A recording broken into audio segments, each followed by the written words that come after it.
Hey guys, welcome back to the channel. Luis here, Greens of Gardening. Today I'm going to give you a tour of the community garden plot and the giving garden. We just planted that out, a good portion of it, yesterday with the kids. So let me give you a quick tour of my garden plot and then we'll go over to the giving garden. I was here to water everything, so I figured I'd give you guys a walk around. Alright, so cilantro's looking fantastic. I even harvested some yesterday when I was here. I don't know if you can see there's like a gap right in here. I threw in some spent substrates, mushroom substrate bricks in here, and check it out. Give me some mushrooms. This is empty for now. I don't know what I'm gonna put in here yet. I harvested out some stuff yesterday from here. Some radishes and different things. You know, just small things, nothing major. So I can bring these things down, because that's the problem. Is that I want to keep these down for keeping the cats out and the animals out and the wildlife out, but it's not really helping me. And there's a giant gap in here.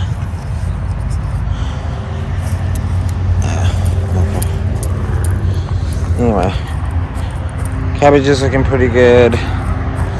The peas are growing, but they already have powdery mildew on the bottom. This weird weather has been screwing with us.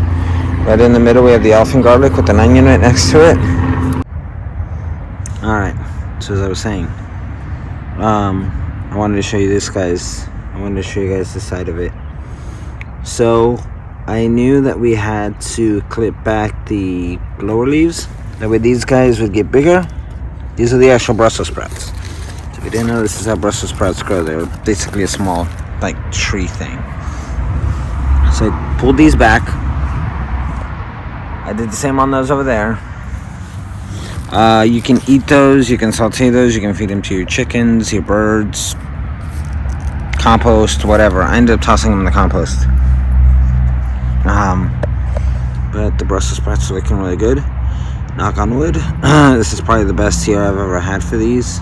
Any variety of Brussels sprouts. They usually get attacked by aphids. And so when I went to the nursery to pick up the lettuce that's now, been processed and eaten and whatever, I said, you know what, screw it. Let's crack some Brussels sprouts, and I threw them in. I threw in a full 6-pack.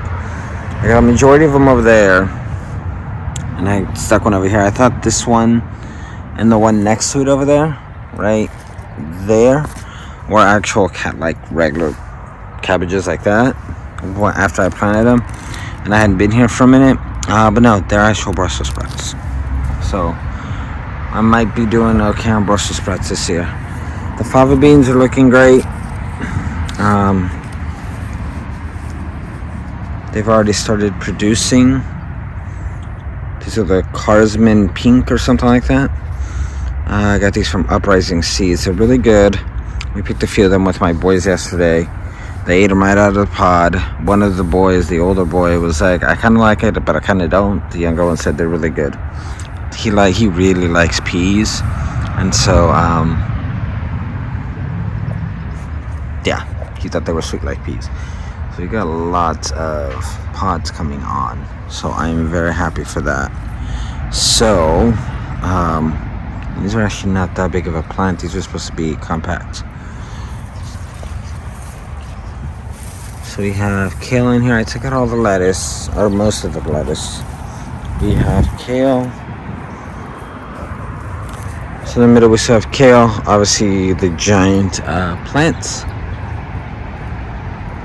And cilantro. So on the back side we have the peas. This is the other side of the other Brussels sprouts. I think this is chard of some kind. We threw in a shishito pepper, a yellow pepper, a pequeño. She's not sure if this is yellow or red. These are from Kate. These peppers are from Kate. Purple beauty pepper. I think those are more like a what do you call it? Like a bell pepper, but purple. Let's clip off the flower buds though. I would rather them. I literally just put these in yesterday. rather than work on the actual shishitos would be fine. I want them to actually work on the root systems because they were kind of root bound. She had them for a minute, and these were leftovers, and I think she still ended up taking some home because she brought a ton of plants yesterday for the planting at the Giving Garden, which we'll go show you in a minute. And she was hoping to use them all up, but we didn't end up ripping all the stuff out we thought we were going to, or planting all the stuff we were going to. So overall, the community garden plot is doing fantastically well. And let me go and show you the Giving Garden. Alright, so here we have the Giving Garden. We'll start with the side that we didn't do anything to. I can never remember what herb that is. I know Kate's told me. Kate, if you see this, please put it down in the comments below. Beets. We have onions, some weeds, lots of onions. We have some bulbs, some flowering onions. More beets. I swear these beets have taken for freaking ever. In the middle, I think we took out some komatsuna because it had gone to seed. I think she put in an eggplant. That's what that looks like. We have some, I think those are the ones I planted this last week, leeks. We have a kale, radishes, lettuces, or Chinese cabbages maybe. Regular red cabbage, probably red acre. A lettuce. I want to say this has beans. We have more lettuce. These are head lettuce. I don't know if she did beans on this one or both. I think the beans are on this one. I think we were doing cucurbits on this one. I don't remember. But one of them has beans and the other one's going to get cucumbers and probably squash. Cucurbits in general. These are peppers. She has the labels. I think one side is sweet and the other one is spicy. Flowers. Tomatoes. This is where we're doing the with the tomahawks with the single stemming of the tomatoes. These are going to be just regular tomato cages. I think we're going to put in some T-posts or something to help hold the cages up. We need more cages, or we might actually do, no, this is one we were talking about doing the Florida weave, because I think the original plan was to use these. We wanted to show people, Kate came up with the idea of wanting to show people different ways of staking tomatoes and growing. Because a lot of the gardeners here are new, but we also have some people that have been around the block a few times.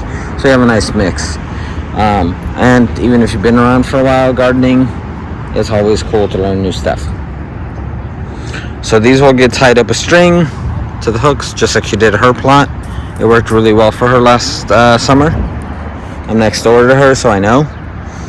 The rest of these beauties, Romanescos, I can't think of the name. So we got tomatoes. I think this is all of this, some right along the edge. So that'll be nice and pretty. Peppers. This is just the other side. So everything's looking really good. We're waiting for those beets to be done.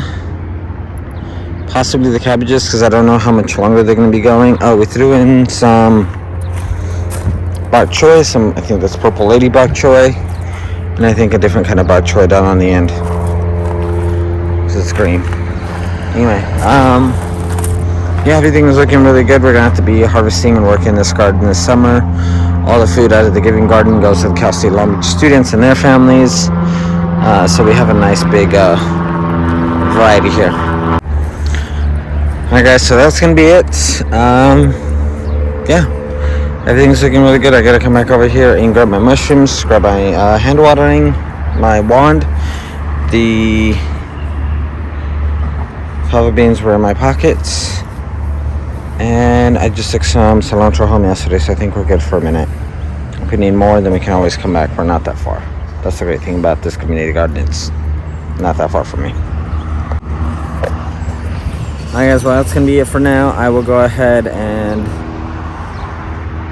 try and check in more often. Go ahead and hit the bell notification. Go ahead and hit the thumbs up, and go ahead and leave us a comment. Questions, comments, concerns, constructive criticism, anything you want to see on the channel, let us know, or let me know down in the comments below, and we'll see what we can do. Peace.